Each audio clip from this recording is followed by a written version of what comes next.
மலருமதியோட மாமியார் லக்ஷ்மிக்கு வந்து என்னதான் இவங்க கொடுமைப்படுத்தினாலும் உடம்பு முடியாதப்போ மதியம் மலரும் தான் விழுந்து விழுந்து பார்த்துக்கிறாங்க.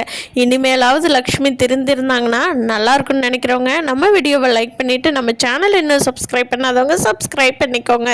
அம்மா காலையில் வரைக்கும் தூங்காமல் இருக்க காலையில் மதியம் மலரும் ஒருத்தரை டீ வச்சு கொடுத்துரு ஒருத்தரை டேப்லெட் போட்டு தூங்கிட்டு இருக்காங்க. அப்போ கூட இந்த ராகவனுக்கு இறக்கம் வராமல் அந்த தூங்குற இடத்துலையே தான் போய் நின்று கத்திக்கிட்டு இருக்கிறாரு. இவங்க கஷ்டப்பட்டு வெளியில் அனுப்பி வச்சுட்டு மறுபடியும் வீட்டு வேலையெல்லாம் பார்க்க ஆரம்பிச்சிட்டாங்க. சாமிக்கு படிக்கணும் அது இதுன்னு சொல்லி அத்தனை ஐட்டங்கள் பாவம் மலர் விழுந்து விழுந்து பண்ணிக்கிட்டு இருக்காங்க. வாக்கிங் போயிட்டு வந்த ராகவன் வந்துட்டு என்ன மலரு இன்னுமா சமைக்கல? ச்சே என்ன பொம்பளைங்களோ, ஒன்றுக்கு 3 பொம்பளைங்க 4 பொம்பளைங்க வீட்டில் இருக்கிறீங்க, எதுவுமே செய்ய மாட்டேங்கிறீங்க. மனுஷனுக்கு டிஃபன் சாப்பிட்ற நேரம் 8 to 9 தானே, அந்த டைமில் ஒருத்தருமே ரெடி பண்ண மாட்டிங்களா? என்ன தான் பண்ணிக்கிட்டு இருக்கீங்க அப்படின்னு சொல்லி சத்தம் போடுறாங்க.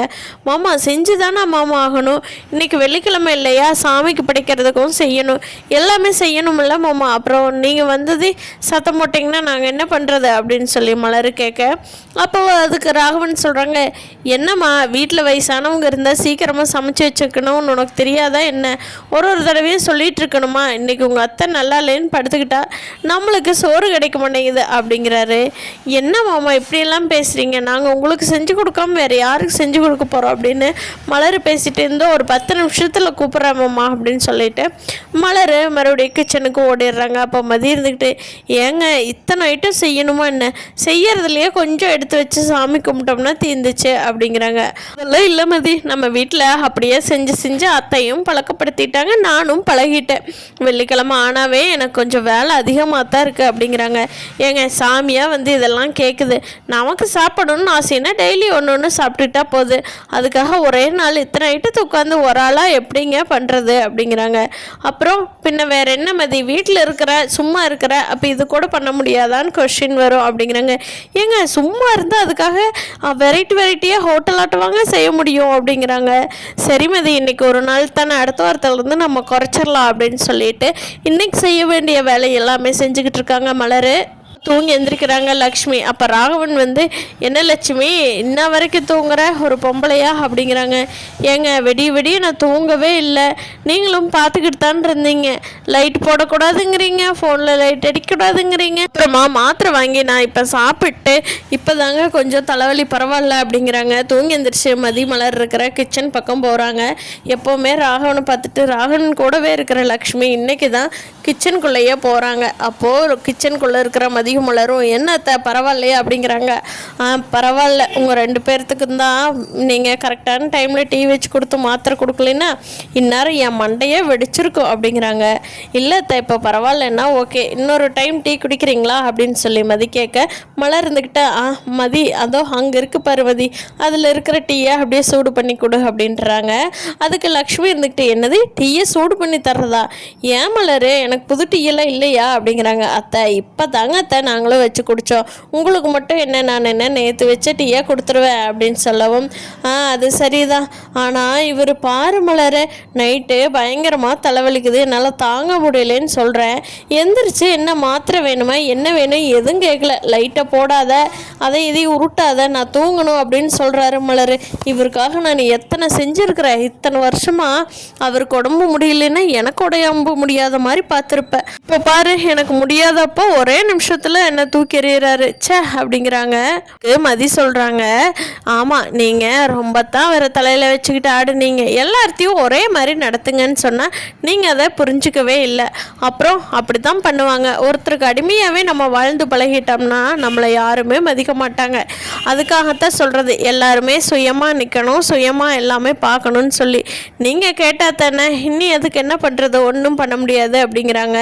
மாமதி நீ சொல்கிறதும் சரிதான், எனக்கு நைட்டு கனவுலையெல்லாம் நீ கண்டிப்பாக வேலைக்கு போகணும், உன்னை வேலைக்கு அனுப்பிச்சி விடணும்னு தான் எனக்கு தோணுச்சு மதி, நீ கிளம்பி போமதி, மலருக்கு கூட ஏதாவது ஒரு வேலை இருந்ததுன்னா பார்த்து சொல்லு, அவளும் இங்கே கிச்சன் வேலையை முடிச்சுட்டு கூட கிளம்பி வரட்டும், பாக்யராஜ் நல்லா தான் பார்த்துக்கிற மலரை, இருந்தாலும் அவனை எதிர்பார்த்துக்கிட்டே இருக்கக்கூடாதல்ல, இவளுக்கு 4 காசு வேணுமில்ல.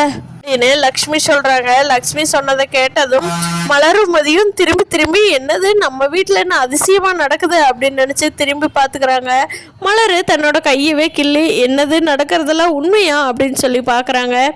ஆமா மதி நிஜம்தான் அப்படின்னு சொல்லிட்டு சரிங்கத்த சரிங்கத்த அப்படின்னு சொல்லிடுறாங்க மதி சந்தோஷமா.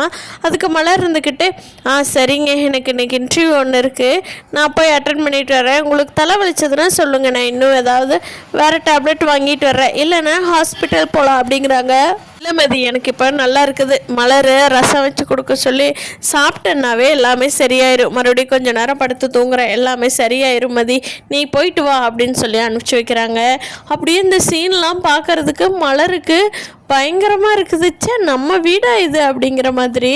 அப்புறமா மலர் வந்து வேலையெல்லாம் முடிச்சதுக்கப்புறம் அவங்க அத்தையே சொல்கிறாங்க, மலர் நீ போய் கொஞ்சம் ரெஸ்ட் எடுப்போ, காலையிலேருந்து நீ ஏன் நிற்காமல் வேலை பார்த்துக்கிட்டே இருக்கிற. அத்தை துணி ஊற வச்சுருக்கேங்க அத்தை, துவைக்கணும் அப்படிங்கிறாங்க. பரவாயில்ல மலர், அப்புறமா துவைச்சி போட்டுக்கலாம், இல்லைன்னா மிஷினில் கூட போட்டுக்கலாம், போ நீ போய் கொஞ்ச நேரம் ரெஸ்ட் எடு, நான் இங்கே ஏதாவது மாமா கேட்டார்னா வச்சு கொடுத்துக்கிறேன் அப்படிங்கிறாங்க. சரிங்க அத்தை அப்படின்னு சொல்லிட்டு மலர் போய் தன்னோட ரூமுக்கு ரெஸ்ட் எடுக்க போயிடுறாங்க. போயிட்டு இங்கே 3 பேர்த்துக்கு ஒரு வாட்ஸ்அப் குரூப் இருக்கு இல்லையா, அந்த குரூப்பில் இங்கே பாரு ரேவதி, இன்றைக்கி ஒரு அதிசயமே நடந்துச்சு. இங்கே நம்ம வீட்டில் வந்து எங்களை எந்த வேலையும் செய்ய வேண்டாம், கொஞ்சம் ரெஸ்ட் எடு, காலையிலேருந்து வேலை பார்க்குற அப்படின்னு உங்கள் அம்மா சொல்லி என்னை ரெஸ்ட் எடுக்க ரூம் அனுப்பிச்சிருக்காங்க தெரியுமா. அது மட்டும் இல்லாமல் மதியம் இன்னைக்கு வேலைக்கு போகணுன்னு சொல்லி உங்கள் அம்மாவே அனுப்பிச்சி வச்சுருக்காங்க. இதெல்லாம் எனக்கு நடக்கிறதுன்னு உண்மையா பொய்யானே தெரியல ரேவதி அப்படின்னு சொல்லி மலர் வந்து ரேவதி கிட்ட சொல்லவும் ரேவதிக்கு ஒரே சந்தோஷம். நீ என்ன மேஜிக் பண்ணீங்க எங்கள் அம்மாவுக்கு அப்படிங்கிறாங்க. அதுதான் தெரியல, நேற்று நைட்டெல்லாம் தலைவலிக்குது, நாங்கள் ரொம்ப நல்லா பார்த்துக்கிட்டோம் காலையில் 4 மணிலிருந்து, அதனால் வந்த மாற்றமோ அப்படின்னு சொல்லி மலர் கேட்டுட்ருக்காங்க. இருக்கலாம் என்ஜாய் பண்ணுங்க நீ அப்படின்னு சொல்லி ரேவதியும் சொல்லிடுறாங்க. வேலைக்கு போன சுரேஷும் பாக்கியராஜும் ஒன்றா வர்றாங்க. அப்போது ராகவன் வந்துட்டு என்னடா 2 பேரும் அதிசயமாக ஒன்றா வர்றீங்க அப்படிங்கிறாங்க. டே ஆமாண்டா நீயும் சேர வந்துட்டியா அப்படின்னு சொல்லிட்டு 2 பேரும் அப்போ தான் பார்த்துக்கிறாங்க. அப்போ என்னம்மா உங்களுக்கு உடம்புக்கு பரவாயில்லையா, நாங்கள் காலையில் கிளம்புறப்போ நல்லா தூங்கிட்டு இருந்தீங்க, அப்புறம் என்னாச்சும்மா நல்லா இருக்கீங்களா, இப்போ தலைவலியெல்லாம் சரியாயிருச்சா அப்படின்னு கேட்கவும், அதெல்லாம் நல்லா ஆயிடுச்சுடா, மதியம் மலரும் என்னை நல்லா பார்த்துக்கிட்டாங்க அப்படின்னு சொல்லி லக்ஷ்மி சொன்னதை கேட்ட பாக்கியராஜுக்கு ஒரே ஆச்சரியம். என்னது 2 பேரும் நல்லா பார்த்துக்கிட்டாங்கன்னு நம்ம அம்மா வாயிலிருந்தே வருதே அப்படின்னு நினச்சிக்கிட்டு சரிங்கம்மா அப்படின்னு சொல்லிட்டு உள்ளே போகிறாங்க. உள்ளே போய் நான் மலர்கிட்ட பாக்யராஜ் கேட்குறாங்க, என்ன மலர் என்ன மேஜிக் பண்ண அம்மா, நீங்கள் 2 பேரும் நல்லா பார்த்துக்கிட்டீங்கன்னு சொல்கிறாங்க அப்படிங்கிறாங்க. அதுதாங்க ஒரு தலைவலிக்கு தான் நல்லா பார்த்துக்கிட்டோம், இப்படி இருக்குது இன்றைக்கி, அப்படியே எனக்கு உடம்புலாம் புல்ல இருக்குதுங்க அத்தை பேசின பேச்சுக்கு அப்படிங்கிறாங்க. என்ன ஆச்சு அப்படின்னு சொல்லி நடந்தது எல்லாம் கேட்டுட்டு பாக்யராஜுக்கு ஒரே சந்தோஷமாயிடுச்சு. பரவாயில்ல மலர், அம்மா நல்லபடியாக திருந்திட்டாங்க போல, எல்லாம் தன்னோட பொண்ணுங்க மாதிரி பார்த்துக்கிட்டாங்க போல அப்படிங்கிறாங்க. மலர் சொல்கிறாங்க, பரவாயில்லைங்க, இந்த தலைவலி தீர வரைக்கும் உங்கள் அம்மா இப்படி இருக்காங்களா, இல்லை எப்போவுமே இப்படி மாறிட்டாங்கன்னா ரொம்ப சந்தோஷங்க அப்படிங்கிறாங்க. கண்டிப்பாக ஒரு நாள் இல்லாட்டி ஒரு நாள் உன்னோட நல்ல மனசை புரிஞ்சுக்கிட்டு எங்கள் அம்மா மாறுவாங்க மலர், நீ வேணா பாரு அப்படிங்கிறாங்க. போ பாக்யராஜ், இப்படி ஏதோ இத்தனை வருஷம் நான் காலத்தை ஓட்டிட்டேன் அப்படிங்கிறாங்க. வீடியோ பிடிச்சிருந்தா லைக் பண்ணிவிட்டு நீங்கள் என்ன நினைக்கிறீங்கன்னு கீழே கமெண்ட் பண்ணுங்கள்.